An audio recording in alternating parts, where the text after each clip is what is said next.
This footage was recorded on August 15, 1945, that intoxicating night in Chongqing following the announcement of Japan's surrender, when many Chinese allowed themselves to express the laughter and tears that they had been suppressing for 8 years. Amongst this crowd of revelers was a star student of the Chongqing National Academy of the Arts named Dunhuang. A majority of Chongqing's refugee population trickled out of the city, eager to return to their homes. Contrarily, the Sichuan native Dunhuang bade farewell to his newlywed wife and followed the exodus out of the city. He followed them to the northwest towards the city of Dunhuang. There, he hoped to come face to face with mysticism and art. I wasn't alone in my journey. There were many others.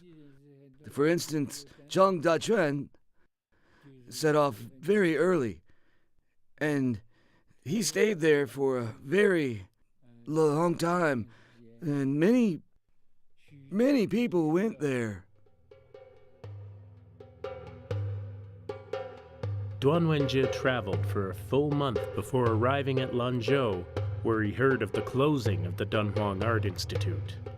While in Lanzhou, he met with the director of the institute, Chang Shuhong, who told him that for the sake of reviving the institute, Chang Shuhong was returning to Chongqing.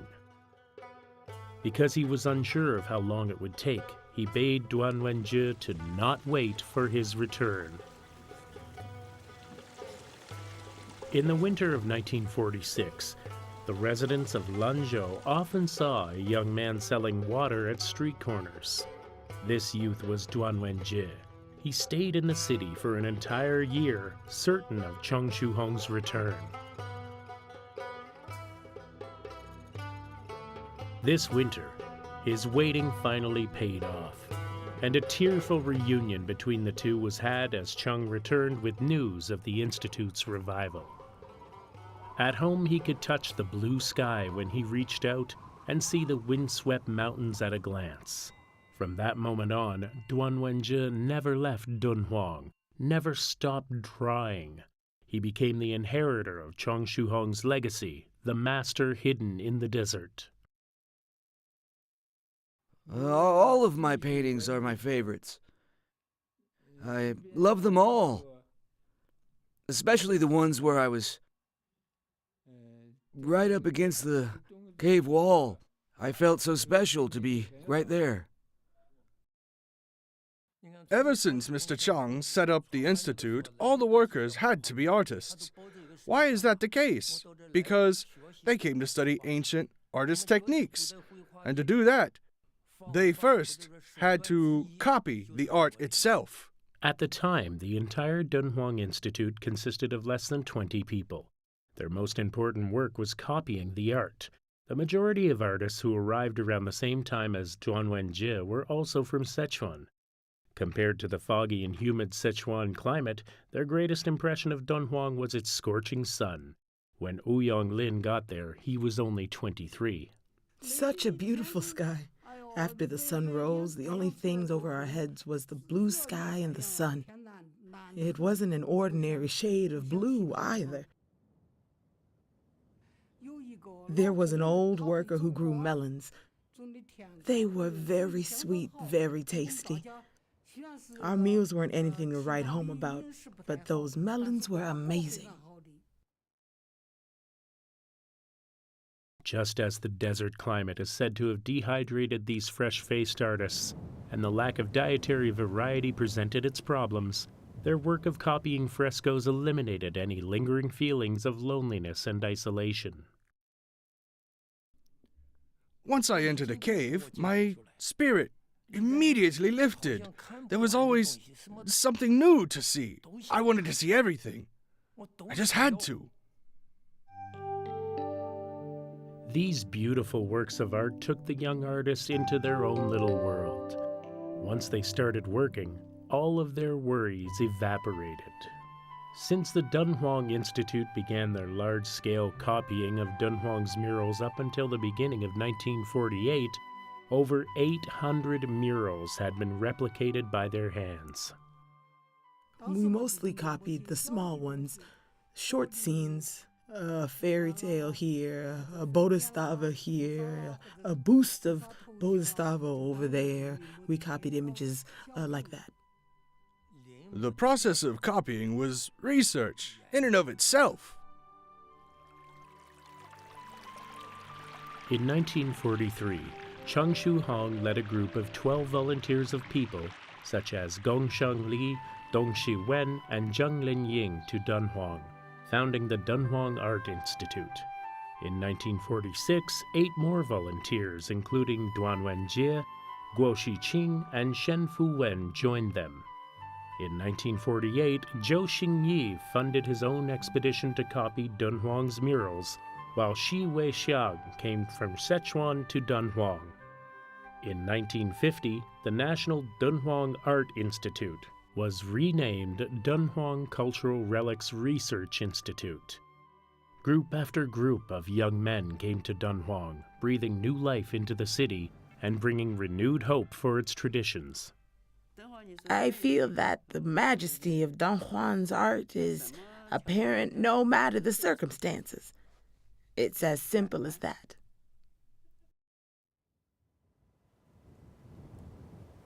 What exactly are Dunhuang's painted grottos?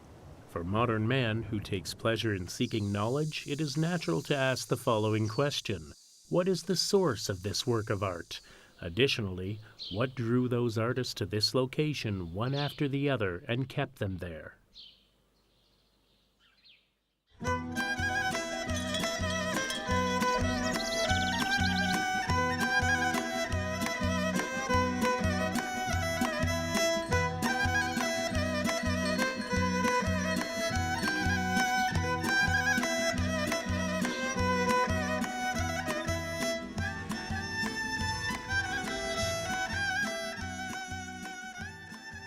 April 8th of the lunar calendar is recognized as the birthday of the founder of Buddhism, Sakyamuni.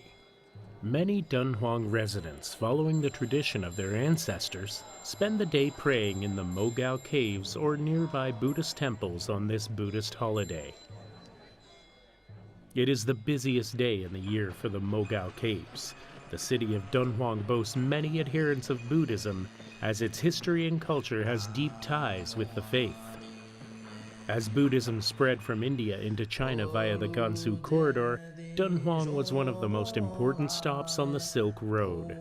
All in all, nearly 2,000 years have passed since this ancient city was first baptized into the Buddhist faith.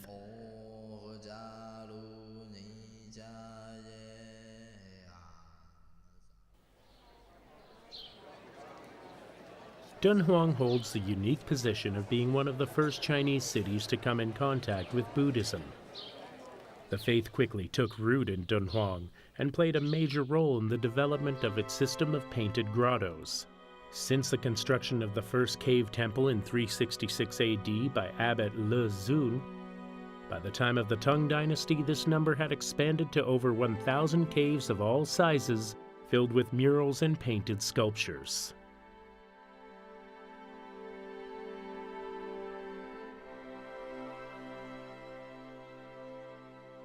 Every era needs its defining work, but where do you find it?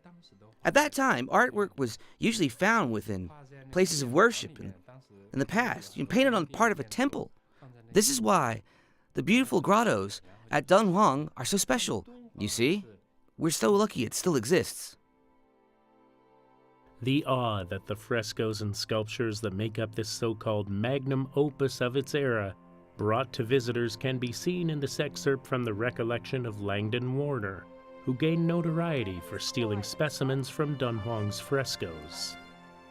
The unfathomability and expressiveness of the bodhisattvas led me to realize for the first time why I journeyed halfway around the world to ascertain their existence. Their exceptional beauty could not be analyzed by my well-trained eyes. I am not a Buddhist, but at the same time I felt like I was baptized into the faith all the same.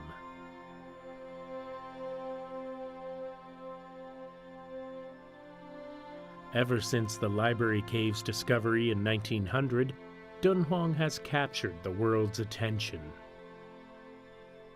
People were hard-pressed to find another location which held such a trove of knowledge dating to an unfathomable bygone era and attracted scholars to itself in an endless stream like moths to a flame. Today, Dunhuang is already a venerable 90 years old. His clearest memories remain those caves and the paintings that he copied within them.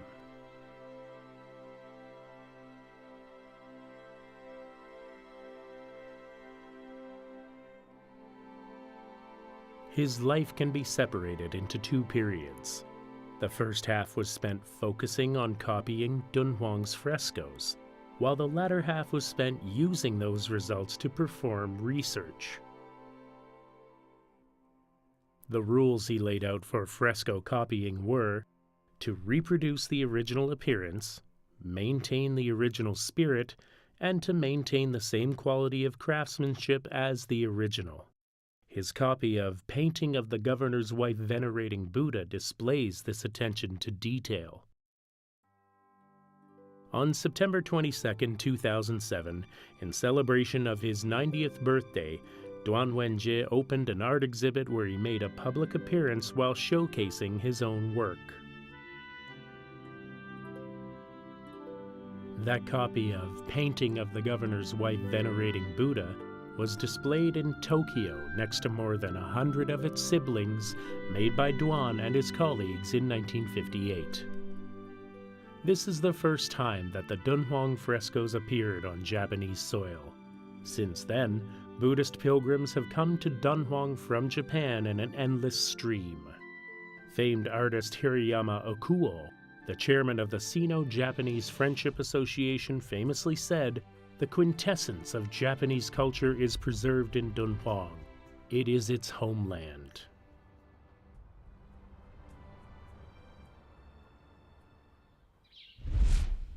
This is the National Library of China located in Beijing. These English fellows are currently teaching workers here how to use computer technology to restore Dunhuang's ancient manuscripts. We're from London. She's a photographer. She's going to show you how to digitize the scrolls, and we will show you the entire process. Let's begin. In recent years, efforts have been made to unify the disparate collections of these manuscripts located in countries like Britain, China, France, and Russia, giving birth to the International Dunhuang Project. Using cutting-edge technology, member nations have digitized their collections of manuscripts and created a unified database, facilitating cooperation in any research efforts. These documents inside the National Library of China come from the Library Cave of Dunhuang. At the dawning of the 20th century, a door in history was opened by a person of little renown. Wang Yanlu's chance discovery led to a priceless treasure trove being revealed to the world. He had no idea of the impact his little discovery would have upon the world and its history.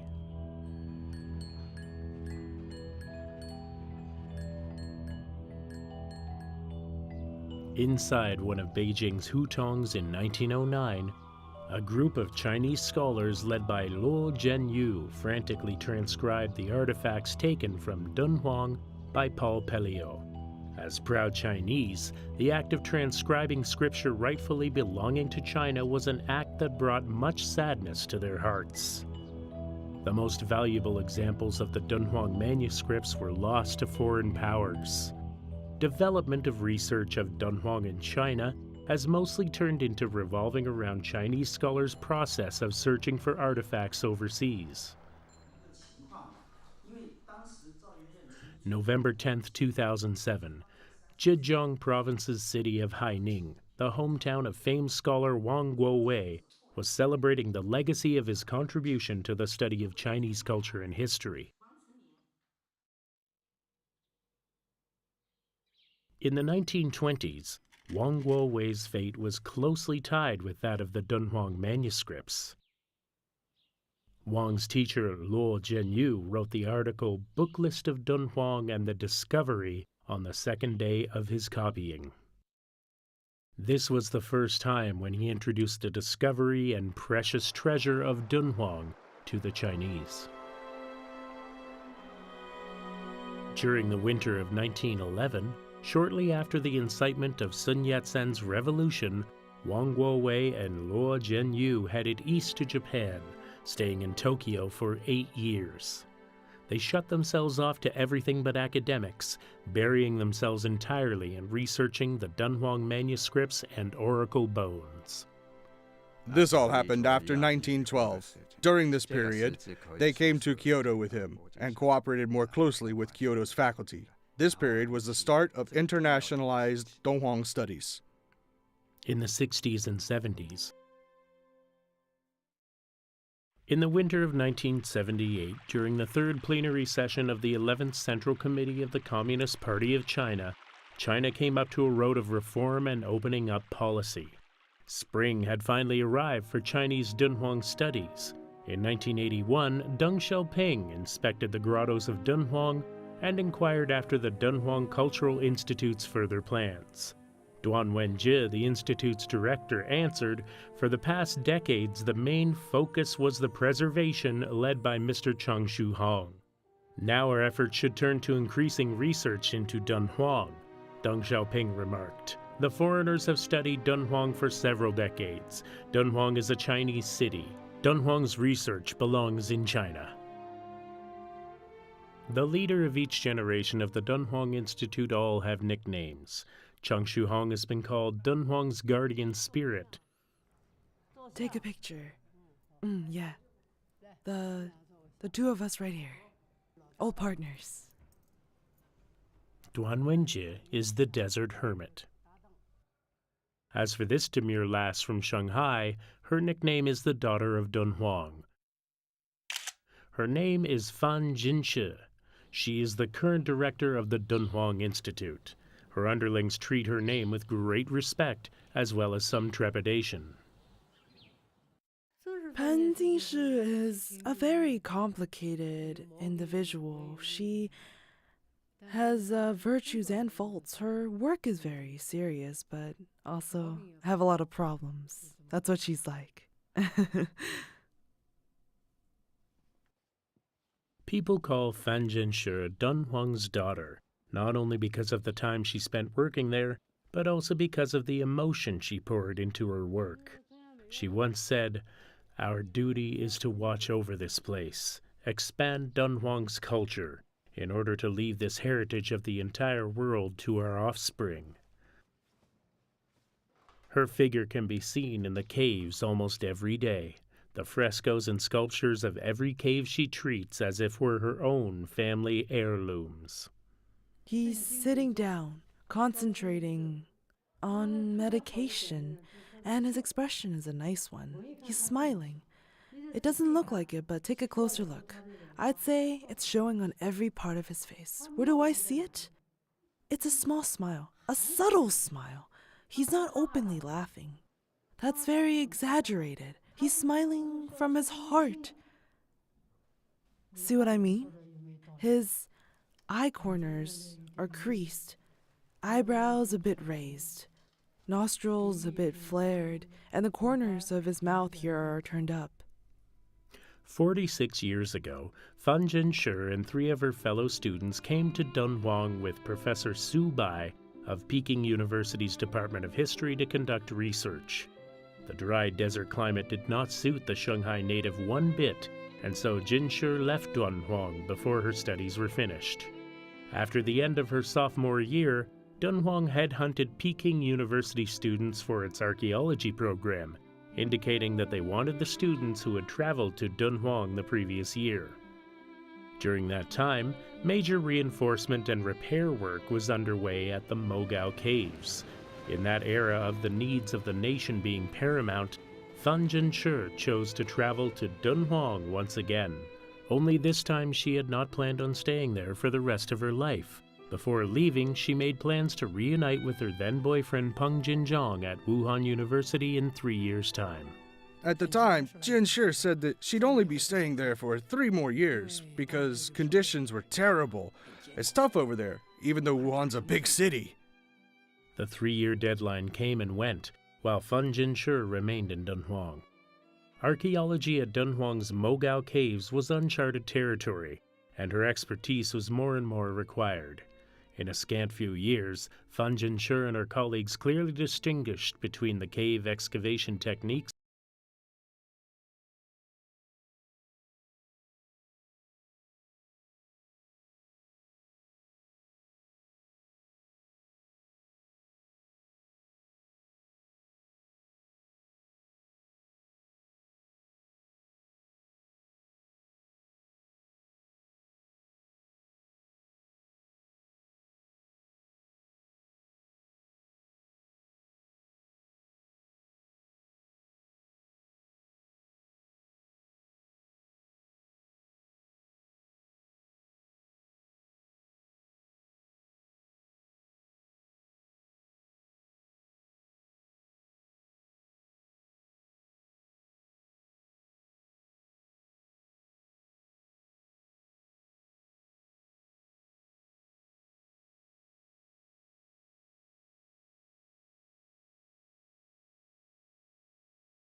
And I said, why don't I come to you? She said, really? And I said, why would I lie about that? In 1986, after 23 years of separation, Pan Jinzhang reunited with Fan Jinshi in Dunhuang. Pan Jinzhang, who had become the Associate Dean of Wuhan University's History Department, told his friends that he admitted defeat. Dunhuang won out. Everyone was very aware of how much sacrifice this entailed for the near 50-year-old scholar. After Pan Jinzhang arrived in Dunhuang, he resumed his old profession, diving headfirst into archaeological surveys of the northern region of the Mogao Caves. Money! This thorough effort revealed that these few hundred squat and simple caves, thought for centuries to be waste receptacles, were actually the meditation chambers and burial places of the original Buddhist monks, as well as the living areas for the craftsmen and monks that called the place their home. It seems that an archaeologist's hands would always end up brushing against history.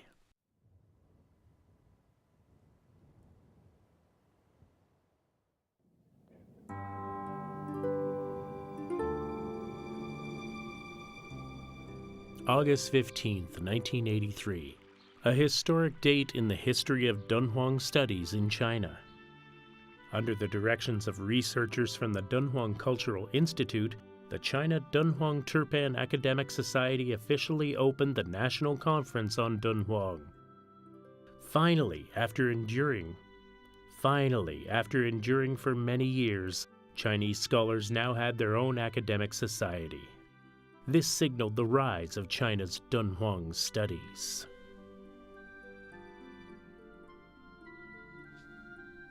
In 1984, the Dunhuang Cultural Institute was expanded into the Dunhuang Institute, with Duan Wenjie as its director.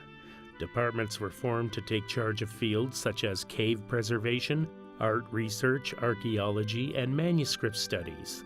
Following suit, the entire nation formed a batch of research and academic groups. In the following years, Chinese Dunhuang scholars set out overseas, appearing on the academic panels of nations such as France, Japan, Russia, and the UK. On September 20th, 1987, Dunhuang Studies finally returned to her birthplace. The International Symposium on Dunhuang Cave Research began as scholars specializing in Dunhuang from all over the world congregated in the city. During the symposium, Ji Xianlin remarked, "Dunhuang is in China, but Dunhuang Studies is of the world," to the thunderous applause of academics worldwide. Ji Xianlin is a famed Chinese historian and educator, well versed in subjects such as the history of Buddhism, the languages of its scriptures, history of India, and Indian studies.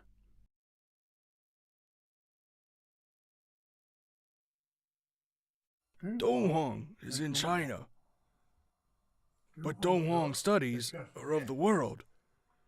Academic research in subjects like chemistry and physics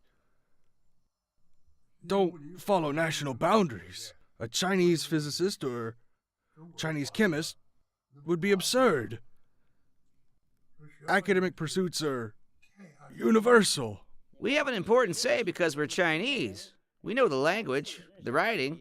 Foreign scholars, no matter how smart, will never surpass their Chinese counterparts because it's not their mother tongue. This is our talent. Another advantage of ours is that we have relatively many scholars of Buddhism and Dunhuang studies.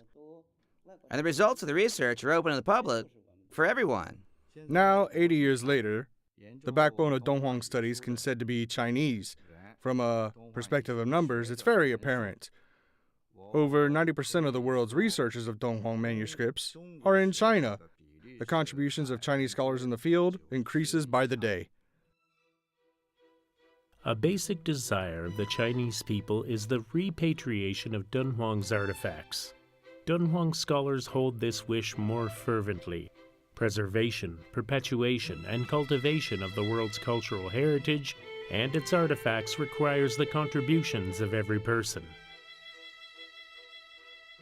During the 90s, Dunhuang studies in China and the world finally entered its zenith during the 20th century. English, French, Russian, and Chinese national libraries each published their manuscript collections in China one after the other, ending the search for countless artifacts. While Dunhuang scholars in China have done their utmost to further Dunhuang academic research, the Dunhuang Institute has not neglected its role in preserving the Mogao Caves. During the 60s, the People's Republic of China spent large amounts of money to rescue the Mogao Caves from dire straits. But as time passes, the cave's frescoes undergo constant change. The paint adorning these murals has long since faded from their original color. That picture of the Madam Governor in Cave 130 that Duan Wenjie copied is no longer there.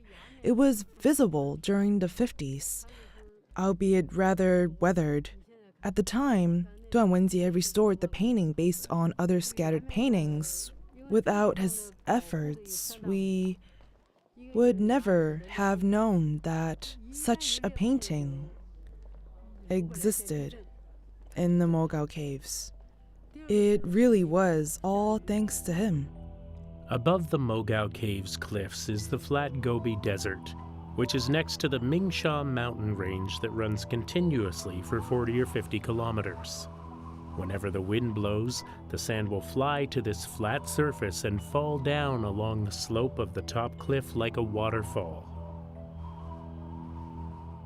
Over the course of thousands of years, the Dunhuang frescoes have experienced harsh gales of wind, sand erosion, continuous exposure to sunlight, as well as various other forms of natural destruction. She was always such a knowledgeable and well-dressed girl. However, she has aged. Due to her age, she has become more attractive and needs more attention and circumspective care. Nobody knows what the future holds for her. Maybe 1,000 years or just a century.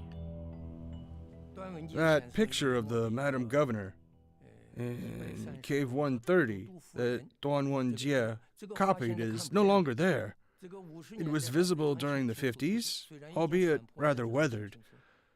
At that time, Dunhuang Jie restored the painting based on other scattered paintings as well. Without his effort, we would have never known that such a painting existed in the Mogao Caves. From the beginning of the 80s, the Dunhuang Institute and the Getty Conservation Institute have cooperated in their efforts in solving the problem of the mural deterioration, applying their results towards preserving murals to great effect. We need to look at the colored ones because right here you can see that some of the blue has become green. Crowding reinforcement and removal of salts have proven to have the greatest impact, especially in repairing open-air murals. This is currently the most advanced solution for mural restoration in the world. Of the many problems plaguing wall art, acid and base damage remains the most damaging and hardest to treat. Collaboration between the Dunhuang Institute, the Tokyo National Institute of Culture, American experts, and the Getty Conservation Institute performed preservation research in Cave 53 of the Mogao Caves, discovering the root of these ailments. It seems that the usually sparse precipitation and groundwater is the source of the damages, as the salts dripping into the caves where they recrystallize, causing damage to the artwork. The solution devised by efforts was to apply climate control inside the caves whilst applying fixatives to the murals themselves.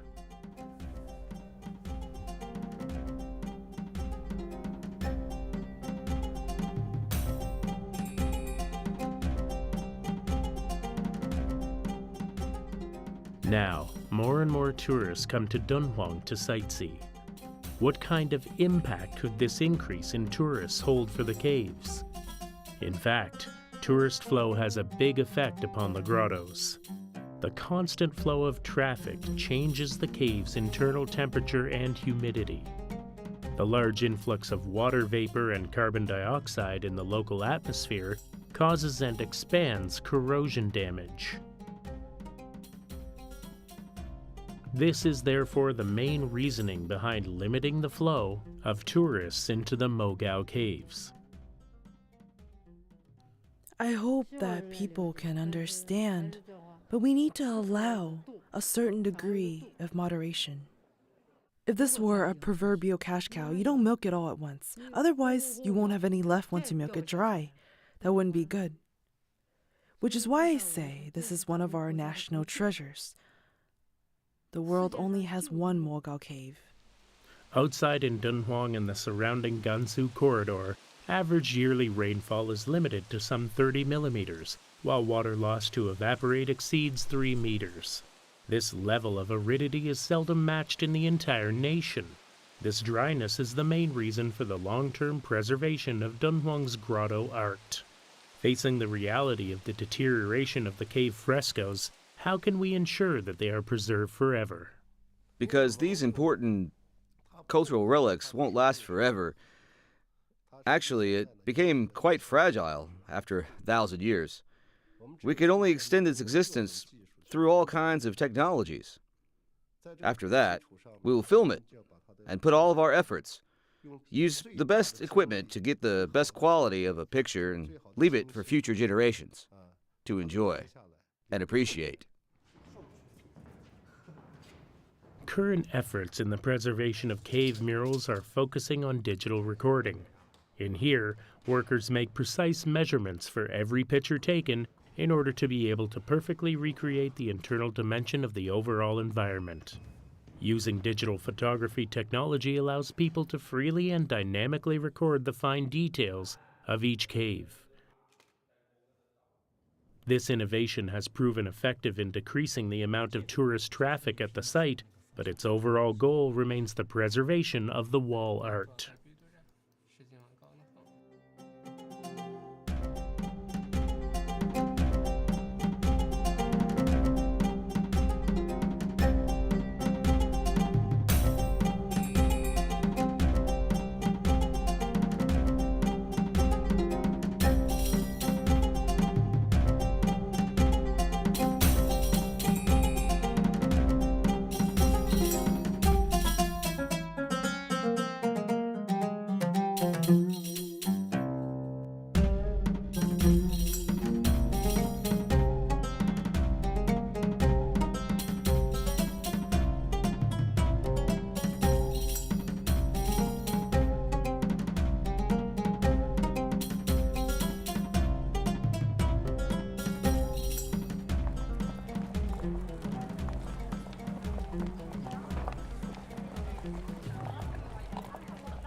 Like a great desert, the sands of time are constantly shifting. Dunhuang, a city on the northwest frontier with over 2 millennia of history, has experienced both rise and fall. This city, steeped in Buddhist culture, is a peaceful and comforting place. Generations of people have passed through its streets, each the subject of his own story. Dunhuang has borne witness to it all. Its grottos hold their records. For these protectors of Dunhuang's grotto art, their primary motivations are their ideals. A cloud in the sky, a stray wildflower, a copse of poplars, and the frequent sandy winds, their most faithful companions. After several decades, their physical features may have changed, but their will remains resolute. Their hands remain upon their paintbrushes. I've spent my entire life drawing. My entire life. Always drawing. Maybe they are not like those ancient yogis who excavated the first caves, nor later worshipping pilgrims, but like the two groups these men and women also chose to travel far from civilization, adopting an ascetic lifestyle. The peace and happiness brought by religious devotion to culture and art is also the same. I wanted to come to these caves. My heart feels calm, and the noise from the outside world has faded. I can forget about my troubles. When foreigners come to Dunhuang, they're impressed. Take, for example, America. Compared to Dunhuang, the U.S. has only 200 years of history. You see? Americans have to carry forward the American spirit. We Chinese have over 5 millennia of civilization. The Mogao caves are but a silver of that history. Our advantage is that we have countless legacies. Why don't we explore that, disseminate it, carry it forward?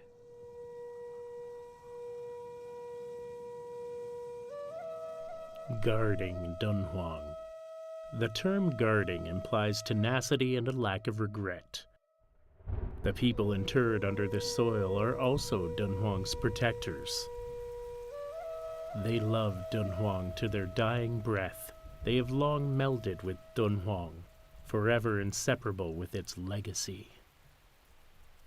The people inscribed upon this memorial are all so young. Their names are Li Renjiang, who came in 1964 to help; Long Shiying, the late wife of Dunhuang Institute's former director; Chang Shuhong. No one in Dunhuang is unfamiliar with his name. In July of 1994, his ashes were flown to the city from faraway Beijing.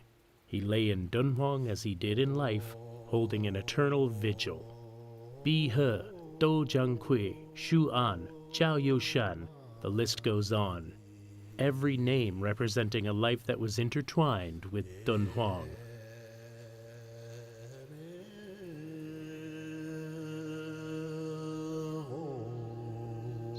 The rain has stopped. A rainbow is formed between the cemetery and the Mogao caves, as if the air itself is trying to say something.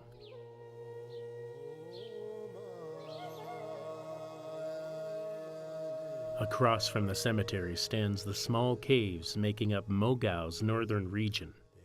These were the meditation spaces for the ancient monks, as well as the residences of those ancient artists. Those anonymous masters of their trade, after creating their immortal works, actually lived in these squat and short caves. Falling prey to sickness, injury, or age over the ages, their spirits stand watch over the world's greatest gallery of ancient artwork.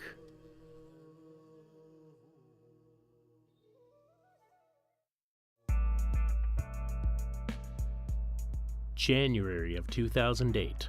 At the National Art Museum of China in Beijing, there seems to be another Dunhuang. For an instant, visitors are transported into the desert by a large landscape airbrushing of the Mogao Caves.